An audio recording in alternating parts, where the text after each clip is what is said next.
Praise lord. అందరికీ జీవము గల దేవుని కృపావర్షం ఈ ఉదయకాలం మీపై సమృద్ధిగా కురియనుగాక. ప్రియులారా, ఈ దినము మన నడిపింపు కొరకు, ఈ దినము మన జీవితములో ఒక వాక్యముతో మనము ముందుకు నడుద్దాము. ఇర్మియా గ్రంథము 51వ అధ్యాయము 20వ వచనంలో, నీవు నాకు గండ్రగొడ్డలి వంటి వాడవు, యుద్ధాయుధము వంటి వాడవు అని సైన్యములకు అధిపతి యెహోవా అంటున్నాడు.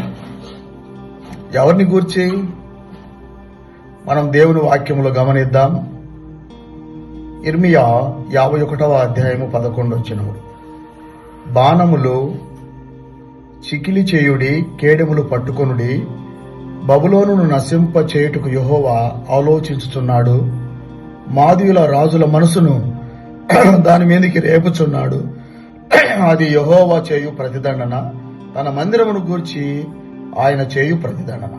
కాబట్టి బబులోను రాజ్యమును నాశనము చేయుటకు మాదీయుల రాజు అయినటువంటి కోరేసుతో ప్రభు అంటున్నాడు, ఓ కోరేసు, నీవు నాకు గండ్రగొడ్డలి వంటి వాడవు, యుద్ధాయుధము వంటి వాడవు.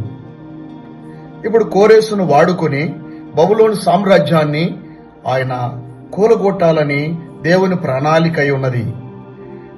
కోరేసు దేవునికి గండ్రగొడ్డలి వంటి వాడుగా, ఒక యుద్ధాయుధము వంటి వాడుగా దొరికాడు. ఇప్పుడు యుద్ధాయుధము అయినటువంటి గండ్రగొడ్డలి వంటి వాడైనటువంటి కోరేసు ద్వారా దేవుడు అంటున్నాడు 20వ వచనములో, నీ వలన నేను జనములను విరుగగొట్టుచున్నాను, నీ వలన రాజ్యములను విరుగగొట్టుచున్నాను, నీ వలన గుర్రములను రౌతులను విరగొట్టుచున్నాను, నీ వలన రథములను వాటి నెక్కువారిని విరగొట్టుచున్నాను, నీ వలన స్త్రీలను పురుషులను విరగొట్టుచున్నాను, నీ వలన ముసలి వారిని బాలులను విరగొట్టుచున్నాను, నీ వలన యవ్వనులను కన్యకులను విరగొట్టుచున్నాను, నీ వలన గొర్రెల కాపర్లను వారి గొర్రెల మందలను విరగొట్టుచున్నాను, నీ వలన దున్ను వారిని వారి దుక్కిటెద్దులను విరగొట్టుచున్నాను, నీ వలన ఏలికల అధిపతులను విరగొట్టుచున్నాను.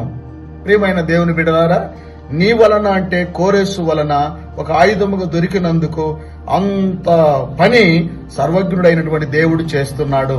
కాబట్టి క్రొత్త నిబంధనలో నీవు నేను కూడా కోరేసులాగా ప్రభువైన యేసుక్రీస్తు వారికి దొరికినట్లయితే ఆయన నీ ద్వారా పని చేయాలనుకుంటున్నాడు. ప్రభువా, నన్ను కోరేసు వలె వాడుకొనమని ప్రభుకు నువ్వు అర్పించుకో. దేవుడి మాటలు దీవించి ఆశీర్వదించునుగాక. మరొకసారి మనం కలుసుకుందాం.